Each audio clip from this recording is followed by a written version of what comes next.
What's going on, everybody? Welcome to After Prison Show, and in this video, I'm going to tell you a prison story. In fact, I'm not just going to tell you one, I'm going to tell you two, and both of them have to do with people I chose to call my best friend. You know, I've made a lot of bad choices in my life, most of those dealing with all of the trouble I got in my past, but I've made some other bad choices as well, and unfortunately, some of those have to do with people I've decided to call my best friend. And it's crazy how a best friend relationship can work out sometimes. Sometimes a best friend can be a little bit like a hand grenade where you pull the pin, and if you hold on to that best friend for too long, just like that hand grenade. Actually, I really don't even know where I'm going with that analogy. But you know, there's this saying that goes, hindsight's 20/20, meaning if you could have seen the things in the past that you should have picked up on, sometimes looking back on those things, you think to yourself, you really should have seen it coming. But in this video, both of these situations, hindsight should have definitely been 20/20 for me. I should have definitely been able to pick up long before these situations ever got to the point that they did,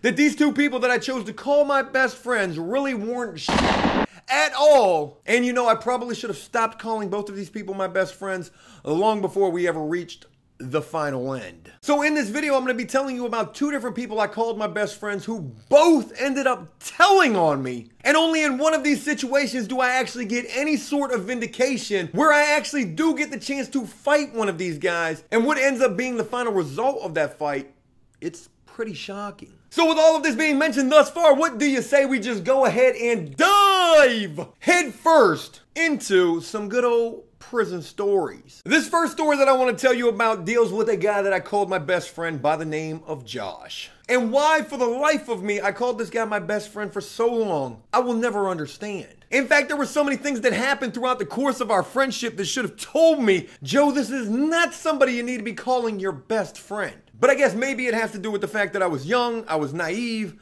I was stupid. I don't know. I knew this guy for a long time, like years of my life, that I used to run around with this guy, getting into all sorts of trouble with him. And I guess because of the fact that we had known each other for so long, we had done so much shit together, gotten in so much damn trouble together, I guess it was because of all of that that I overlooked a lot of things for a long time until the very end. But I met Josh when I was 18 years old, and during this time in my life, you know, I was completely out of control. Crime was pretty much my way of life. I lived in the streets, basically. My whole life was like, I'm never gonna do right, and I'm gonna make it by hell or high water, doing things the illegal way. Looking back on all of this now, I cannot understand why my mindset was the way it was when I was young. I mean, to say that I was a messed up young person is like putting it absolutely as mild as you possibly can. But when I met Josh, I mean, he was like the exact same person I was, just a little bit older. And we were out there doing all sorts of dumb shit, selling drugs, doing drugs, just ripping and running, basically. But throughout all of this time, this dude was doing so much stuff that I should have just been like, Joe, again, you really don't need this person in your life at all. In fact, one of the things that I can remember most had to do with different girls that I had in my life during that time. And it was the craziest damn thing because, like, I would have ex-girlfriends of mine, and Josh would not only try to get with these girls, but he'd also try to sleep with them, and in a lot of cases he did. Now, me being like young or whatever, I'm just looking at this whole situation like it's the bro code. Bros before hoes. I mean, that's pretty much been my mentality for a lot of my life. But you know, I sit back and I think about this now, and I think to myself, like, you know, is it okay for your best friend to try to sleep with your ex-girlfriend? Like, should that be an okay thing to do? I mean, you're no longer with the girl. Should that be okay? And with whatever you feel about that situation, like whether you feel that's an okay thing to do or whether you feel like a best friend really should never try to do that, well, imagine if it's not just with like one ex-girlfriend. Imagine if it's with every damn ex-girlfriend I ever had. And you know, to add a little more to that, not only am I pretty sure he slept with every single one of my ex-girlfriends, this one night we were at a party, there was this girl that I had been talking to. I mean, I really liked this girl a lot. In fact, there was no way in hell Josh couldn't have known that I liked this girl because I used to talk to him all the time about this girl. Her name was Amy. But we go to this party one night, Amy's there, me and Josh, we show up, we're all just having a good time, we're drinking, we're smoking, we're just having a good time. And then like out of nowhere, completely out of the blue, this is just one of those moments that, boom, hit you out of the blue. Josh just starts making out with this girl Amy, like right there in front of my face. And I gotta tell you, I really had no idea how to handle this situation at all. Here was the person that I considered my best friend, and here he is making out with this girl that I was really liking at that time. Now just imagine if this was you for a moment. Like if this happened to you, how would you react to this situation? Would you be ready to fight this guy? Would you be angry? Would you be angry at her? Would you be angry at him? Like, what would you do if you saw that happen? Well, it's actually pretty embarrassing what my reaction to this was, because I didn't fight him. I didn't try to fight him. I didn't get mad at her. I actually walked out of this party and, I started crying. I did. I was heartbroken. I was heartbroken over the fact that here was this girl that I liked a lot who was making out with my best friend, this guy that I considered like a brother to me. It was like a big old ball of emotions right there just pouring out of my eyeballs. My best friend and the girl that I liked a lot. Again, hindsight, 2020. Things you should have seen, but for whatever reason, you just overlook them. And all of this should have been a good indication to me of what would eventually end up happening with me and Josh in this best friend relationship. And again, mind you, we are out here doing all sorts of dumb shit together. And with that, we were only bound to end up getting in all sorts of trouble. And of course, we did. In fact, the first time that I ever caught any charges, got arrested, and went to jail, it was with my best friend, old Josh. In fact, the very first charge that I ever caught in my life, and I caught with this guy, was a grand larceny charge because we were breaking into unlocked cars. I was a piece of shit. I am not proud of this at all, but this is what we were doing. And I've talked about this in previous videos where we caught this charge and they wanted me to go to court and testify against Josh because I had no criminal record and he already had a criminal record. And they said, hey, all you got to do is come to court, testify against him, and we're going to drop your charges. And what I ended up doing when they told me this was I went and told Josh, hey, they want me to come to court and testify against you, but I'm not going to do that. In fact, what I'm going to do at 18 years old is I'm just going to go on the run. I'm not even going to show up to court. They're going to have to catch me when they can, which of course they eventually did. But in the midst of me being on the run and Josh's charges getting thrown out, I later find out that the reason his charges get thrown out is because of the fact that he put everything on me. He did. We were out here doing this together, okay? I was not innocent in this, and he damn sure was not innocent in this either. But when the prosecutor comes to me and says, hey, all you gotta do is go to court, testify against your best friend, and your charges, they're out of here. And I end up going on the run because of that, because I'm like, I'm not going to court to testify against this person that I consider like a brother to me. What does he end up doing when I do this? Well, he goes to court and says, well, the reason he's not here is because he's the one who did it. It was all him. I had nothing to do with it. Now, before I go any further with this story, I'm going to kind of leave you with that cliffhanger right there, because I want to tell you now about this second best friend that I had who told on me in a completely different regard. And this best friend telling on me actually happened while I was in prison. And the reason I'm doing this is so I can save for the very end which one of these best friends I actually got the chance to fight. This next gemstone of a best friend I want to tell you about is a guy by the name of Troy. And I met Troy while I was at the second prison I was at, a place called Haynesville. And this guy Troy slept on the bunk right next to mine. And we lived in the same small confined space inside of this prison for over a year together. In fact, we cooked together, we worked out together, we played sports together, we watched sports on TV together. I mean, we did pretty much everything that best friends in prison can do, minus that one very not so good thing that best friends in prison could do. It wasn't that kind of party, okay? But throughout all of this time that me and Troy were locked up together, I did tattoos on this guy. He used to watch out for me while I was doing tattoos. We used to make these big, extravagant prison meals together, watching sports, wishing we could be watching Game of Thrones. I'm telling you, had we been able to watch Game of Thrones in prison, I probably would have been going on a lot more prison dates than I actually went on. But Troy was a great dude. Or at least I thought he was. Again, my choice in best friends sometimes really isn't all that great. But Troy had this one little thing about him that I really didn't like that much, and I definitely didn't get down with. And that was the fact that Troy, he liked to get high in prison. And what old Troy liked to do were Suboxone strips, something that was coming into the prison pretty damn easily during this time.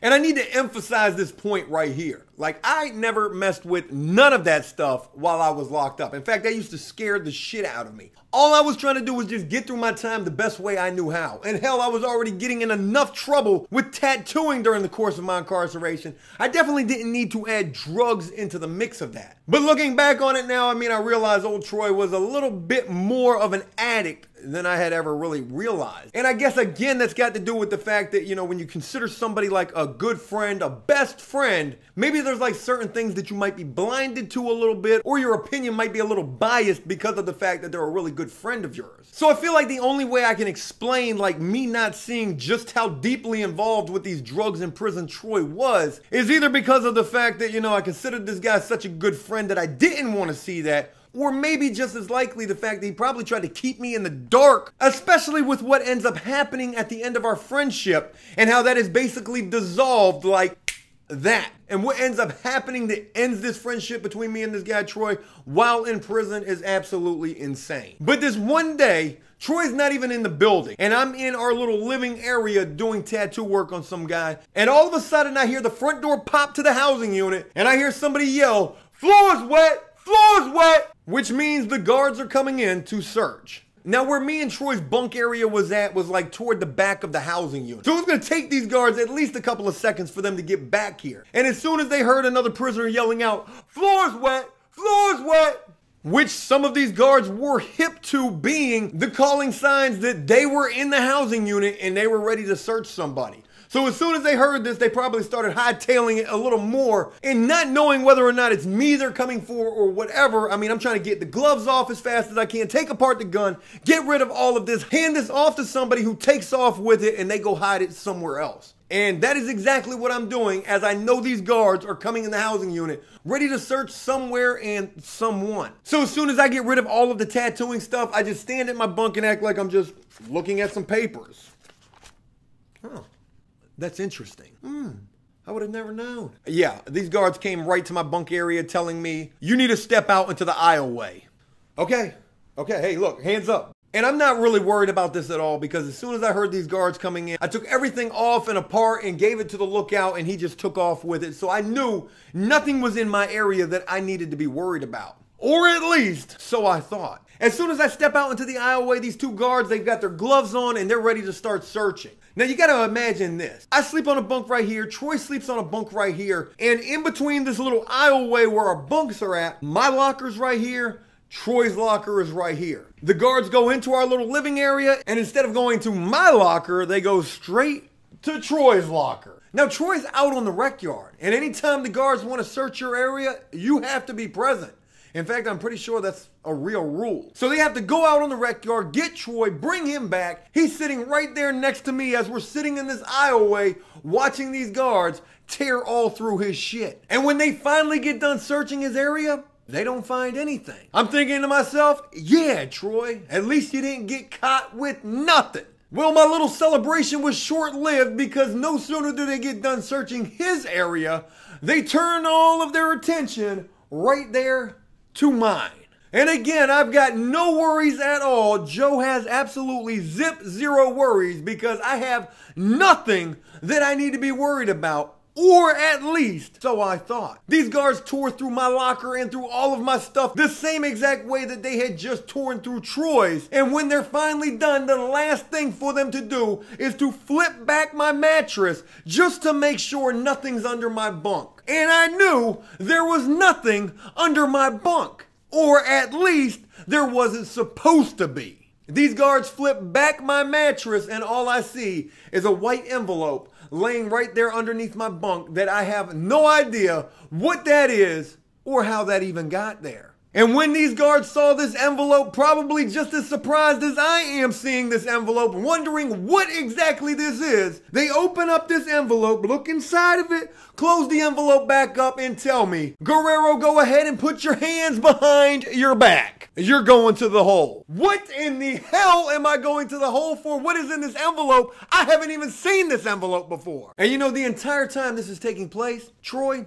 He's not saying anything. I end up getting taken to isolation and then later being served with a charge for possession of drugs. Because apparently what was in this envelope being hidden underneath my mat on my bunk were obviously a few of these Suboxone strips that Troy, for some reason, decided he was just going to keep underneath my bunk. I have no idea when he put these under my bunk. I have no idea for how long they had been under my bunk. And all I know is that when these guards flipped back my bunk, saw this envelope, looked inside of it, I was placed in handcuffs, sent to the hole, and then ended up getting served a charge for having drugs in my possession. The investigators come back, they're asking me all sorts of questions about these drugs. Where did I get them? How did I get them in? And I'm telling them, I have no idea what the hell you're talking about. They're not mine. You can piss test me right now for all I care. I'm definitely clean. And I said, you really need to go run back the cameras that tend to see everything inside of these housing units, including all of the top bunks in the housing unit. Please, God, go run back these cameras so you can find out where these drugs really came from. And you know, to be honest, I don't really know that that constitutes me telling. I mean, it probably does to some degree. But all I know is these were not my damn drugs. And for whatever reason, maybe all of the stars in the universe aligned for me in this moment. But these investigators did actually go run back the cameras. And when you know it, they actually saw old Troy, this guy that I considered my prison best friend, putting this envelope underneath my mattress before he goes out on the rec yard. And where am I at when this takes place? Well, obviously, I'm not near my bunk to see him doing this. I spent like 3 days in the hole for something that I didn't even do. This major charge, this possession of drugs charge that they gave to me magically just disappears.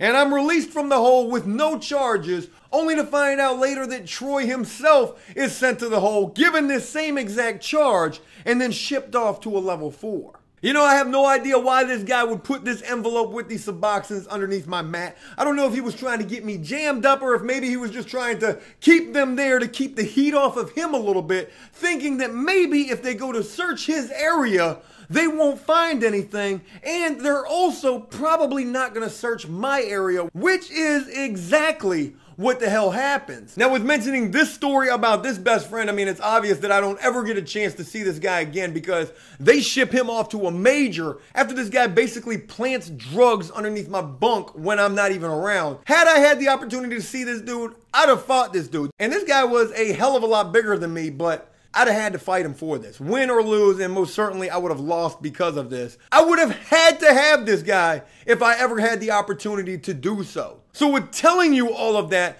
then that can only mean that I end up getting an opportunity to fight my original piece of shit best friend. The guy that testifies against me when they want me to testify against him, and instead of doing so, I actually go on the run. That way they can never make me testify against this guy. I actually get the opportunity to fight this guy, and the reason I get this opportunity is because a little further down the road, a few years later, I'm sitting in Chesapeake City Jail, and here comes old Josh walking into this same exact cell block where I'm at. And do you know, this is the first time that I'm seeing this guy since all of this took place. And immediately upon seeing this guy, I am completely overcome with like absolute rage. It's like it must have been like everything that this dude had done to me throughout the entire time that I had known him. All of my ex-girlfriends, the girl that I liked, and then finally the icing on the cake being that this guy testifies against me. My so-called best friend. As I watch this guy coming into the cell block, he's carrying his things. He's carrying his little plastic box with his blankets and his sheets on top of it. And he goes into his cell. And I mean, I'm just literally watching this guy every step of the way. And he's looking at me as I'm looking at him. And he knows just as well as I know this is the first time I'm seeing him since I ended up getting caught, going to court, and hearing the statements made by Josh from his case as part of the evidence used against me to convict me of the charges that we got caught doing together. And as soon as Josh walks into his cell, I walk in right behind him. And as soon as he turns around, boom!